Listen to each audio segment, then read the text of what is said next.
Hey everyone, hope you're doing well today. Today we're going to talk about Excel and filtering and sorting data. So here I'm going to teach you guys about how you can filter and sort data, and basically we're going to be just going through a brief overview of everything. So here, as you can see, I'm in the data tab. Over here, we're going to see filter and sort. These are the two that you're going to be watching. All right, let's go ahead and get started. We want to go ahead and click filter.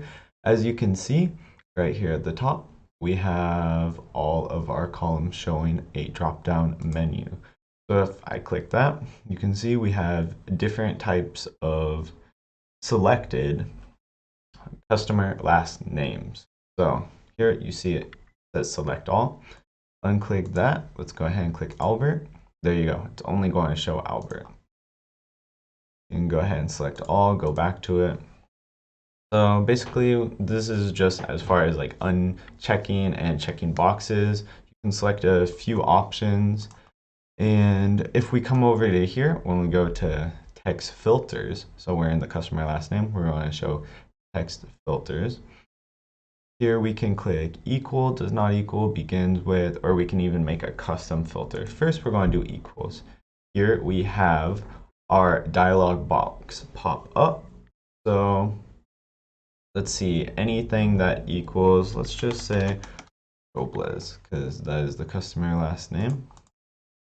Here we go. All it shows is Robles. Now to undo our filtering, you can just come up here and click filter or clear. It'll clear all the filters. After that, we can go ahead and get into checking out numbers. So over here we have review stars. I'm going to go over here and click filter. See, we have 1, 2, 3, 4, 5. We can go to less than, and let's just go ahead and do any stars less than 5. Okay. Now we have no 5s. Also show for showing blank, and that will go over all the dates. We can also go from clicking from smallest to largest and so on. So now we're going to go ahead and check out the sort. Come over here to sort. Here we're going to have another dialog box. You can see there's add level, delete level, copy level options, and my data has headers. You're going to want to keep the check mark on my data has headers if you have headers, and you most likely will have headers. So down here, you can come by sort by. It's going to show all the headers that you currently have. Go ahead and do review stars, and we can do smallest to largest. So now all of our stars are going to have smallest to largest. We come back here to sort. Then we can add a level.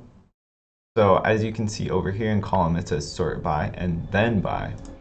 We're going to be doing then by. We can go ahead and do the review number. So if we do smallest to large, or let's do largest to smallest on that, you can see over here, it's going to change all from largest to smallest. And we're going to have smallest to largest as far as review stars. Click OK. Look at that. We have 1 to 1, and we'll see 2 all the way at the bottom with 1, and 118 all the way at the top with 1. We go to 2, it's going to show the largest number of the review stars 2 category. And then all the way here at the bottom, it's going to show 4, the smallest. Now, if we go back to sort, we can click this button right here. It's move down. So we're going to move down the review stars and cell values, smallest to largest. Now we're going to have review number, largest to smallest at the top. Click OK. And look at that. All of our data has changed. Now we're going from the top of review numbers all the way down to the bottom. Review stars, we are continuously going from smallest to largest, but first we're doing review number. All right, great. Yeah, that is a small look into filtering and sorting data. I hope you guys enjoyed, and join me next time for another Excel video.